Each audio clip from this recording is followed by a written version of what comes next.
Hello, everyone. What up, what up, what up, what up? Welcome back to another episode of Insert Subject Here. Sure. I'm Makia. I'm Anthony.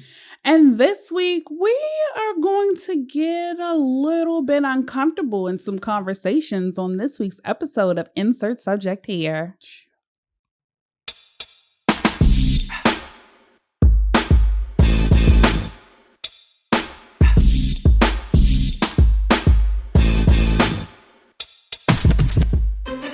So how are you today, Anthony? I am feeling really good. I'm ready for some uncomfortable conversations. Hey guys, it's fun fact. I don't know what we're talking about, but I'm ready. Yeah, I figured we would just kind of switch up how we do the shows, and we're just kind of winging it again today. But I do have some things that I want to talk about. But before we get into that, be sure to subscribe if you have not already. Turn the notification bell on. Keep the conversation going in the comments section below with the other 20 people that are watching with you. I hate you. It's taking a little bit of a dip, and that's fine. That's why it's getting cold. So y'all ready to go back in the house, and y'all got to go back and watch everything y'all ain't see. Exactly, and we'll be right here. We'll be waiting. Hey, friends. So before we get into a whole lot, I'm just holding my phone. I don't know why. You may or may not have heard about the Astro World fiasco with Travis Scott. Anthony, that joke. You ate that? Yeah, I always said it's lit, but I don't want. It shouldn't be lit. Yeah, it was. So first, Travis Scott had a show in, was it Chicago? It wasn't Houston. Houston. Yeah. Where Astro. did I get Chicago? Hey, Tom. I know. Starting off rocky. Very rocky. He had a concert, a festival, whatever you'd like to call it. It's lit. And it was a lot of people there. There were fire and pyrotechnics. 8 people, from what I read, have lost their lives. 300 people at least were injured. It was a catastrophe. And I've been watching different videos and reading different things. And a lot of people, I don't want to talk about like the deaths and everything. And our hearts really go out to those who did lose their lives, who were affected to the families. In this. So we definitely don't want to brush over this and not say anything to that. Right. But what I would like to do is take the conversation to a different standpoint, because I watched some video and footage, and some of it will be playing as we're talking, and people were just saying that it got out of control. They were asking for him to stop the show. It was very, very, very, very hot. People were getting stabbed in the body parts with drug needles, and were the security drugs. guard was stabbed in the neck with drugs. That's deep. It is. Yeah. And one guy, I was reading and listening to his encounter, and in the middle of the pit or field or whatever was a VIP section for with the VIPs. Yeah, with celebrities and people who paid to be in this particular area. So this particular gentleman was pulling people that were fainting or that were getting crushed over into that area so that they could have some space and some air, because they just thought that these people were fainting because they were hot or getting compressed or whatever the case may be. And the people in VIP were complaining, like, why are you pulling these people over here rather than help? Wow. There was ambulance that was there. Ambulance. How do you say it? Because I know my... Ambulance. I also don't say cement well. As you say, be careful. But I know what it is. But what I was doing in my research was people were saying that they felt this was some sort of like underlying forces, because the stage was an inverted cross, which you see a picture here. There was a sign that said, "See you on the other side." And people were saying that this was more of a devilish, cultish type of thing, because he was telling people to rave and different things like that. And, people were saying that it felt like they were in hell, like this particular festival. Christ. Which is so interesting to me, because I am a part-time conspiracy theorist, so I go down these like rabbit holes. And you never know sometimes with the music that you're listening to, Yes. The underlying lyrics, what they mean, what a Yes. person's intention is. Mm-hmm. It's tough when it comes to Travis Scott for me because I don't listen to a lot of his music and I don't understand a lot of what he says. Mm-hmm. So, I know it's easy to say it's demonic or it's Satan worship. It's this, it's the Illuminati. Mm. I know that's the easiest take, but could it just be that people are weird? Yes. Could it be that people just decided to get that? Because he's more of a rock kind of vibe dude. So that raving thing is a part of that culture. So I don't know if it was just the demonic thing or it was just his people finally got together after being stuck in the house for 19 months and they gonna do them to the fullest because he don't look like he's sober most of the time. Yeah. And I don't think his music is talking about like sober living. So I agree. So that's it's a tough thing, but it's sad. I think it gets sad when people lose lives or people are introduced to drugs and that's not their thing. I think you're teetering a line, and I think that's where the concert stopped being a concert. And I think there should be parameters in place to keep things from that from happening because there's security there. So I don't know how you got in with drugs. I can't even get to Dave Chappelle's show without locking my phone up. So how do I get into a concert space with drugs and needles and? Well, a lot of people can stick things up their butthole. Wow. I've even heard people have stuck cell phones up their butthole. And time marker is 6:38. Things got real. And to piggyback on what you were saying, I think sometimes anybody can make anything out to be whatever they want it to be. So if you want this to look like you're picking pieces to make it look like, oh, this was demonic or whatever, then you can. But I just find it fascinating sometimes. And sometimes I wonder if there's some truth to some of the things that people are saying, even if it's a little bit. Or if the media is manipulating this to be the response to Kanye's interview. Like he talked about Drake and Travis Scott in his interview, and now they're in the headlines more than his interview right now. Right. And it's sad that people had to lose their lives. But what if this was something drummed up to say, let's take this off of what he was talking about and get it on us? Because I can see people doing that. Yes. Like it's bigger. It's bigger than the artist. It's down to the record label at this juncture. And I need to make money. You're not going to take money off my pocket. Mm-hmm. So let's make this Travis Scott thing, because even with all that happened, if you do it again next year, because he's giving back all the money. But I bet you he gets that money back by doing it again next year. Yes. Safer. And I bet you everybody that went goes back. I agree. So comment down below and tell us what you think. Yeah. What have you heard about the story? What are your thoughts? Would you have attended? Do you think it might have been some demonic sense and presence and things like that? They're like, tell us what you think. Yeah. So one of our favorite couples, Ramiro and Renee McBride. The McBrides. They published their first book. To Have and to Hold, the Trials and Triumphs in a Pursuit to a Happy and Whole Marriage. Oh, I have ordered my book, so I can't wait to see it and read it and talk to you guys about it later. But we shot their wedding photos and we've shot family photos with them and watched their kids grow up, and we bumped into them on different family trips. So we're going to put the link below so that you can pick up their book. Amazing young couple. Like you will... They are youthful love, and it gives you hope that love still exists. Looking at them, I'm telling you the truth, because they're that couple. Like they're so down to earth. Romero is the coolest cat from Atlanta you'll ever meet, but they're just so like you. I love, and I love seeing them. Like it's a good thing. So go ahead, cop that book. Yeah, let's get them on the bestsellers list. You feel me? On somebody's bestseller list. Let's support our own. Absolutely. Speaking of support our own, we are getting into an uncomfortable conversation, and we're going to talk about one type of marriage where people live separately. Mm. And there was a book that we read years ago when we were working together. I can't remember the name of the book, but one of the couples in the book, they were married and they actually lived separately. And the wife had her own house, the husband had his own house. I wish I could remember that book. I know Was it Soulmates Dissipate? It might have been Soulmates Dissipate. Mary Morrison. Yeah, because I was heavy on her books early on.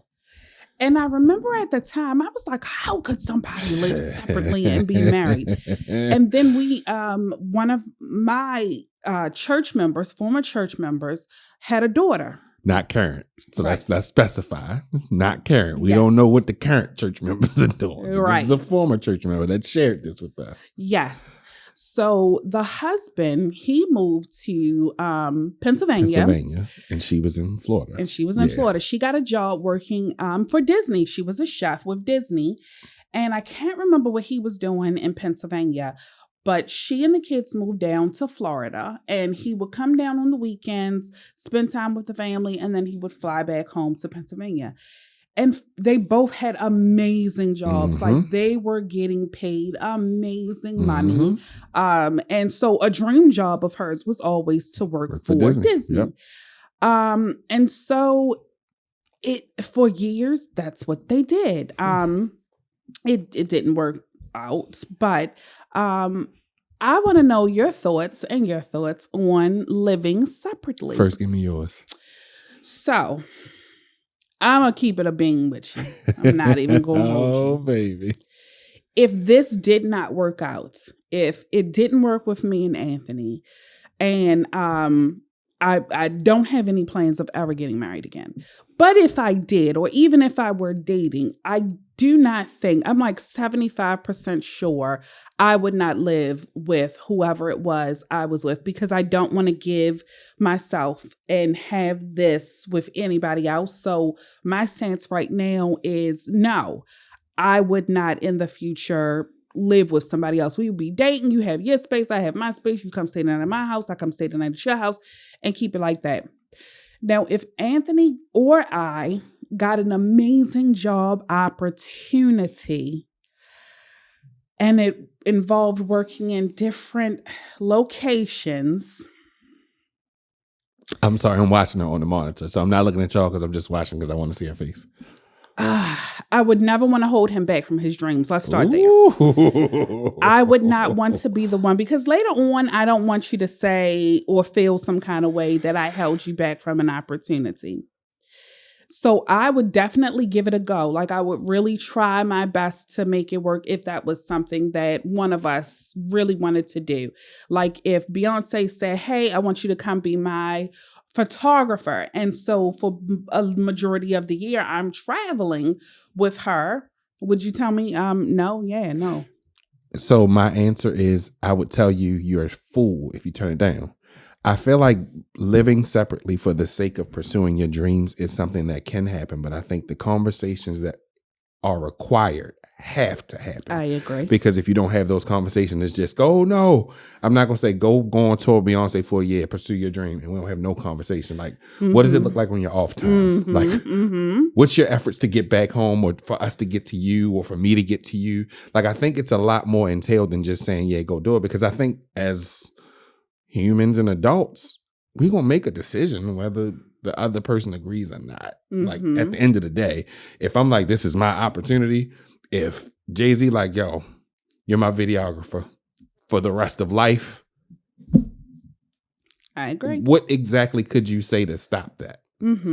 But I feel like because you're invested in a marriage and I'm invested in my marriage, I'm going to make sure I get to pursue my dream, but I balance making sure we're straight. Because I know it's tough. Like, my wife can't sleep without rubbing her feet against me. So to do that for a month or 2 months in a row, it's going to create something there. It's going to create a void. And I don't know how you handle that void. I think that's the unknown portion of it. Like the void of being a physical being. My love language is physical touch. And to be away from my wife for 2 months, what comes up that you got to deal with during those 2 months?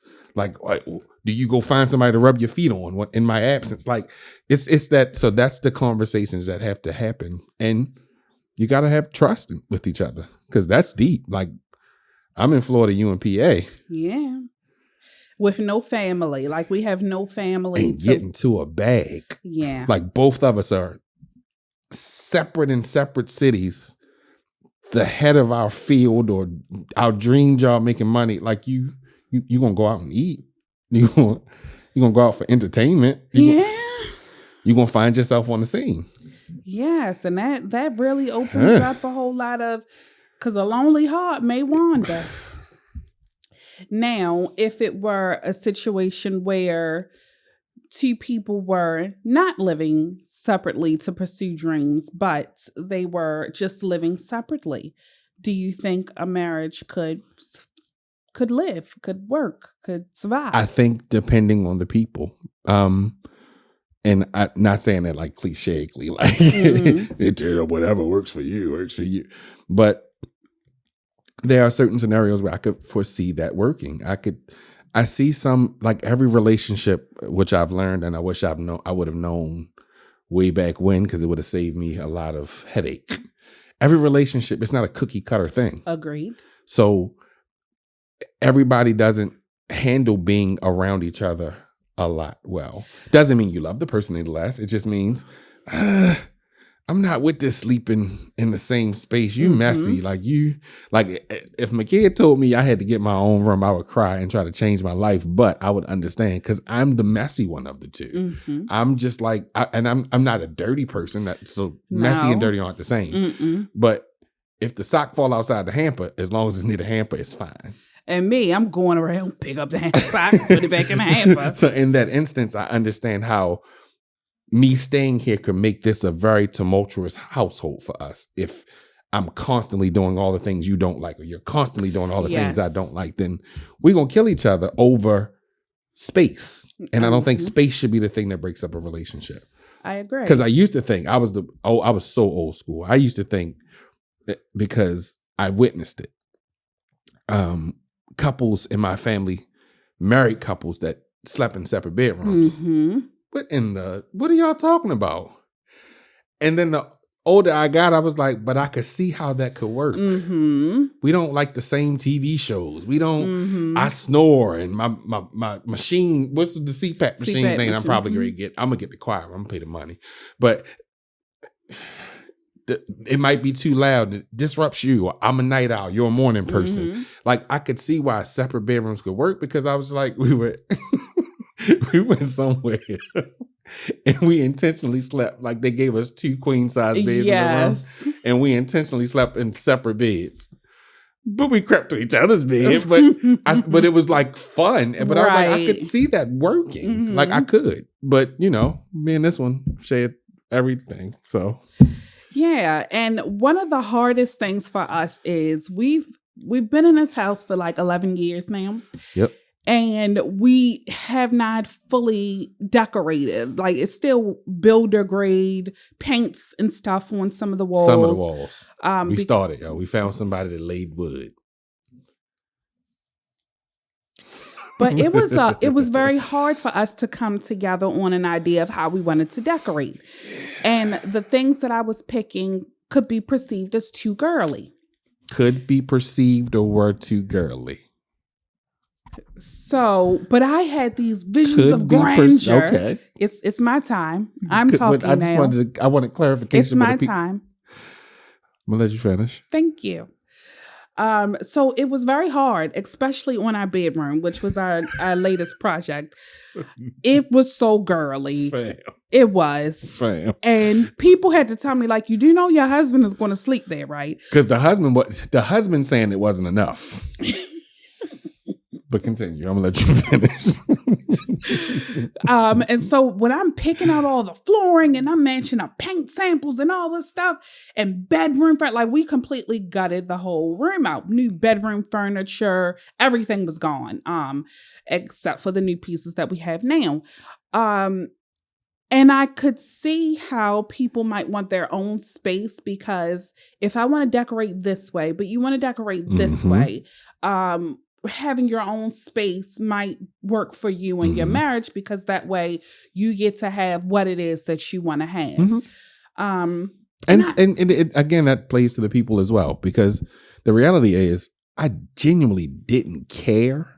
I just didn't want it to be too girly. Agreed. So it wasn't like I had all these specifications, like I want the burnt cherry oak finish. I don't care about none of that. But I did. She did, and I let her be great. But it was just like, all right, we're not painting this wall pink. The accent wall just ain't going to be pink. And no, the bedspread ain't going to be flowers. I'm sorry. Yeah, and I wanted all the frilly foo. Oh my God. It was like frills on the accent pillows. It was a lot. She was doing a lot. I did. Another thing that we do is sometimes when we go out on dates, Anthony will go downstairs and wait for me to come down. Like, he's picking me up for a date. So I could also see how if you're living separately. That take that to the next level. Don't when you it think though? about that. Hey, you want to come back to my house tonight? Yeah, I'm about to get an apartment tomorrow, then. We're gonna try this out. So the moral of the story is different things can work for different people. Now, there may be, of course, for every pro, there's a con. So you'll be wondering, well, who over there when I ain't over there? And what's she doing when I'm not over there? And hey, she taking too long to respond back to this text messages and all that stuff. So I know that there would be some different things that you would have to work out along the way. And like you said, different conversations. But I have changed my stance from reading Soulmates Dissipate to I think a marriage could survive with the couple living separately. I think a marriage between two people that want to survive can survive anything. That's the ultimate thing for me. Like that's it. Like if it's already rocky, separate places ain't helping. If it's if you guys have bad communication and no trust, us having separate homes don't do nothing but add to that. And it takes away from us. It subtracts from what we got. It subtracts from our foundation. It makes everything rocky. So it is definitely incumbent upon the two people involved to be on the same page with where their marriage is going before anything can work. Agreed. So tell us what you think in the comments section below. Have you ever lived separately from your partner, or have you ever considered it? Are you thinking about it? Have you seen people survive that have lived separately and still have a healthy, happy marriage? And if y'all know some nice apartments nearby, let me know. About to go get mine now. Going nowhere. Get my apartment now. Pull up on me. So Anthony, yo, what do you have for us? Absolutely nothing. Nothing. Absolutely nothing. The stuff I want to talk about, it's going to create a debate, and I want to debate it. So okay, the stuff that was on my mind. So we'll look out for next week. We're gonna flesh it out a little better for next week. It ain't gonna be just winging it, but all I have to say is be nice to people, be kind to your neighbors, tip your bartenders. Okay. Go ahead, babe. So I've always been curious about this. I have a question. When you are hitting the pavement as your profession, how do you calculate the price for your parts?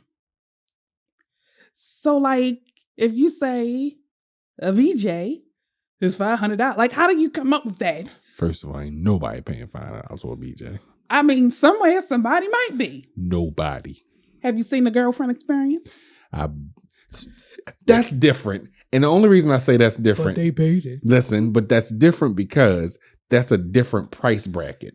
Like, I think you pay what your price bracket is. So you talking about dealing with 50,000-aires or millionaires. The millionaire got more money, but they expect a lot more. So are you saying if you saw the Girlfriend Experience, you saw some of them get like choked and knocked down. That is true. Yeah. So I always wonder, like, how you go from 500 to 50, or, like, how do you determine the price for your goods and services? Have you determined the price for your goods and services? No, I'm not. Okay. Because I don't want to, I don't know, should I be saying market value? Should I inflate it? Like, I don't, do you, like when you buy a house and you compare it. So, do I compare myself? Like, I don't even know where to start. How would you go about said comparison? Just Just indulge me. So I pull up on them. I pull up on the street where people are walking. And I watch and I see, oh, okay, all right. So she got on the leopard. So leopard mama, let me go ask her, like, hey, you gotta act like you one of them. Hey, girl, hey.